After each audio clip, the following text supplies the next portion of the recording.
এখানে প্রতিক্রিয়াটা নিয়ে নিতে হবে সিদ্ধার্থ মজুমদার, ব্রাত্য বসু আর মাননীয় মুখ্যমন্ত্রীকে, যে কাণ্ডজ্ঞানীনভাবে যারা শিক্ষা দপ্তরে বসে আছে, শিক্ষা দপ্তরের তালবেশ্য জানে না, তো শিক্ষা দপ্তরে বসে আছেন কেন?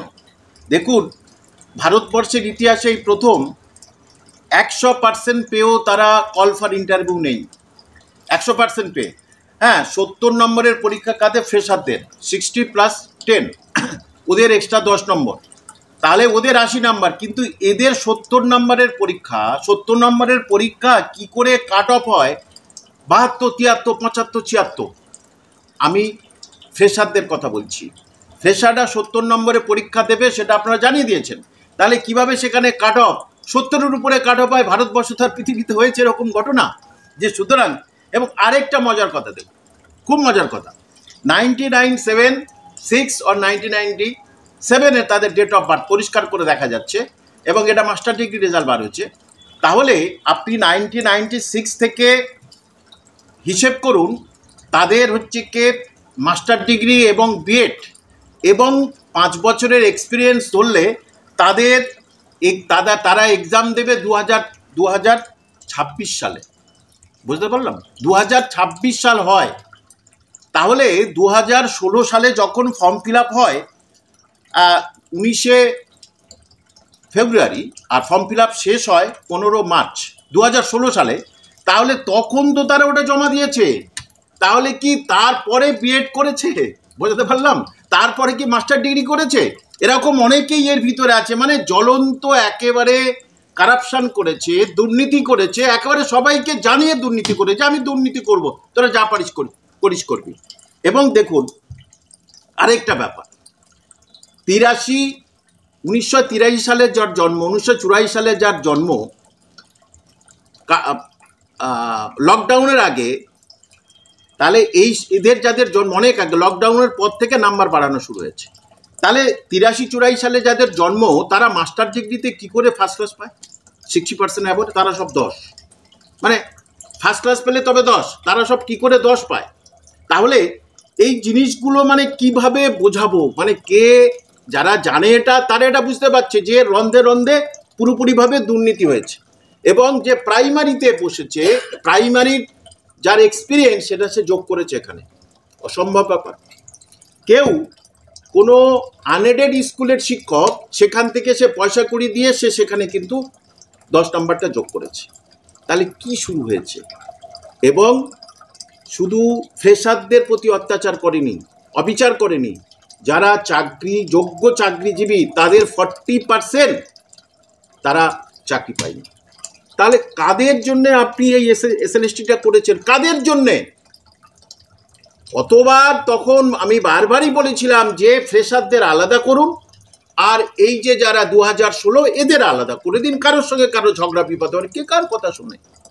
তা আজকের এইটাই করলো, মানে যে তোমরা কোর্ট কেস করো, আমার চাকরি আমি দেবো না। তারপর তিনি অভিযোগ করবেন যে কোর্ট কেসের জন্য আমি চাকরি দিতে পারছি না। সেটা তো মাননীয় মুখ্যমন্ত্রীর একেবারে খুব সাধারণ ডায়লগ, যে কত চেষ্টা করেছি, আঁচলে করে নিয়ে 5 লাখ চাকরি নিয়ে ঘুরছি, দেখো এই সমস্ত এদের জন্য, বিকাশদের জন্য চাকরি হয়নি। এবারে আজকের প্রমাণিত হলো, গতকাল প্রমাণিত হলো বিকাশ রঞ্জন ভট্টাচার্য দায়ী নয়, ওই বিকাশ ভবন দায়ী। তাহলে কি করে ছেলেমেয়েরা যারা চাকরি প্রার্থী বহুদিন পরে একটা চাকরির পরীক্ষা দিল? ভাবা যায়? আপনি একটি ছাত্র আমার সুশান্ত, সে ভ্যান টেনে খায়, বেচারা ভ্যান টেনে টেনে খায়, সে ইতিহাসে 60-এর মধ্যে 59 পেয়েছে, এবং সে এসসি ক্যাটাগরির। ভাবা যায়? এসসি ক্যাটাগরির 60-এর মধ্যে সে 59 পেয়েছে, সে কল পায়নি। তাহলে কারা পাবে? কিছু সাবজেক্ট হয়েছে রাষ্ট্রবিজ্ঞানে, আর কিছু সাবজেক্ট সেখানেই অনেক পেছন থেকেই অনেকে কম নাম্বার পেয়ে তারা যে সাবজেক্টগুলো কঠিন হয়েছিল। তাহলে একটাই উপায়, রাজ্যের শিক্ষিত বা কম শিক্ষিত সবাইকে সম্মান রেখে বলছি, রাজ্যটাকে বাঁচান। আপনাদের কাছে করজোড়ে অনুরোধ করছি, রাজ্যটাকে বাঁচান, এই সরকারটাকে উৎখাত করুন, না হলে রাজ্য আর বাঁচবে না। রাজ্য নিলামে দিতে হবে আমাদের। রাজ্যের ছেলেমেয়েরা কি করে খাবে? রাজ্যের পরিযায়ী শ্রমিকরা, তারা এখানে ন্যূনতম দিন আনা দিন খাওয়ার কাজটুকু পাচ্ছে না, তারা বাইরে চলে যাচ্ছে। এবং মাননীয় মুখ্যমন্ত্রী, আপনি পথে নেমেছেন, নামুন, ঠিক আছে, অসুবিধা নেই, এইটা নিয়ে পথে নামুন একটু, বলুন যে যোগ্য আপনি বলেছিলেন কারোর চাকরি যাবে না, যারা শিক্ষক শিক্ষিকা ছিলেন তাদের চাকরি খেয়ে নিলেন। তাহলে তাহলে সাধারণ বেকার ছেলে মেয়ে যারা প্রথম পরীক্ষা দিচ্ছে তারা কি করবে? আর রন্ধে রন্ধে দুর্নীতি, আমি তো বললাম রন্ধে রন্ধে যে কটা আমি আপনার বললাম রন্ধে রন্ধে দুর্নীতি। 1996-এ এবং 1997-এ জন্ম, আপনি হিসাব করুন, 2026 হলে তবে তার এক্সপিরিয়েন্সের 10 নম্বর হয়। তার মানে 2016 সালে ফর্ম ফিল আপ করেছে, 10 বছর পরে সেসব জোগাড় করেছে, এই তো কিছুতেই বুঝতে পারছি না কি করে করেছে। স্যার, যেখানে আপনিও বারবার অভিযোগ করেছেন যে যে দাগিদের তালিকা সেটা অনেকটা লম্বা, কম প্রকাশ করা হচ্ছে, এইখানে কি সেই দাগিরা ঢুকে যাওয়ার সম্ভাবনা নেই? দাগিরা ঢুকেছে বলে আমি মনে করি, হতে পারে না, আবার কোট আনকোট বলছি, দাগিরা ঢুকেছে বলে মনে করি। যেখানে অনেক চাকরি মানে যোগ্য চাকরি তাদের চাকরি তারা কোয়ালিফাই, তারা হচ্ছে কি প্যানেলে আসতে পারেনি, সেখানে অনেকে কিভাবে 43 পায়, অনেকে কিভাবে 45 পায়। মানে আমি ফ্রেশারদের কথা বলছি না, যারা বহুদিন আগে থেকে বলছিল আমাদের প্রস্তুতি নেই, আমরা কি করব, তাহলে তারা 43, 44, 45 পাচ্ছে কি করে? এখানে প্রশ্ন যে ওএমআর শিটটা প্রকাশ করেননি কেন? সবার পাশে ওএমআর শিট প্রকাশ করুন, সে কত পেয়েছে। সুতরাং ওএমআর শিট প্রকাশ করলেই বোঝা যাবে। আরেকটা কথা, এই 2016 সালের তখন ইডব্লিউএস কটা ছিল আমি তো বুঝি না, এখন দেখা যাচ্ছে প্রচুর ইডব্লিউএস যারা হচ্ছে কে ইন সার্ভিস করতো তারা প্রচুর ইডব্লিউএস। তাহলে সমস্ত জায়গায় একটা খাবলাবাজি হয়েছে বলে আমি মনে করি, এবং এটা তদন্ত হওয়া উচিত, এবং সুপ্রিম কোর্টের তদারকিতে হচ্ছে। আশা করি সুপ্রিম কোর্ট এই জিনিসগুলো শুনবেন, পর্যালোচনা করবেন, এই প্যানেল ক্যান্সেল করে দিন। স্যার, এই 10 নম্বর নিয়ে ইতিমধ্যে কোর্টে বিচারাধীন বিষয় চলছে, এই 10 নম্বর নিয়ে কি যে চাকরি প্রার্থী তাদের মধ্যে অন্তর্দ্বন্দ্ব বাঁধিয়ে সরকার টিকে থাকতে চাইছে? একেবারেই।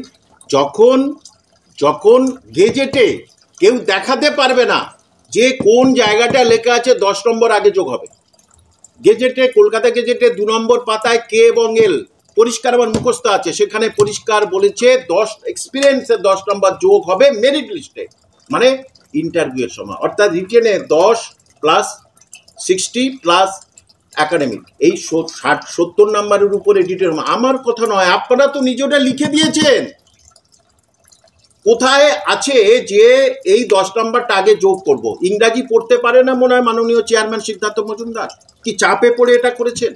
তাহলে যখন গেজেটে নেই, এবং যেটা মাননীয় অমৃতা সিনহা বিচারপতি বলেছেন সুপ্রিম কোর্টে 24 তারিখ আছে, 28 তারিখ আমি শুনবো, তার আগে আপনি রেজাল্ট বার করে দিলেন, এই ইচ্ছা করে রেজাল্ট বার করে দিলেন। তার মানে কি ভোটের আগে একটা সহানুভূতি পাবে, এটাই শেষ সহানুভূতি ওনার। যদি সংখ্যালঘুরা জেগে না ওঠে, যদি সংখ্যালঘুরা জেগে ওঠে, 5 থেকে 10% যদি সংখ্যালঘু ভোট সুইপ করে নওশাদ সিদ্দিক এবং আসাদুদ্দিন ওয়াইসির কাছে, তাহলে মমতা ব্যানার্জির আর ওই পদে থাকতে হবে না, এবং সেই দিন চলে এসেছে।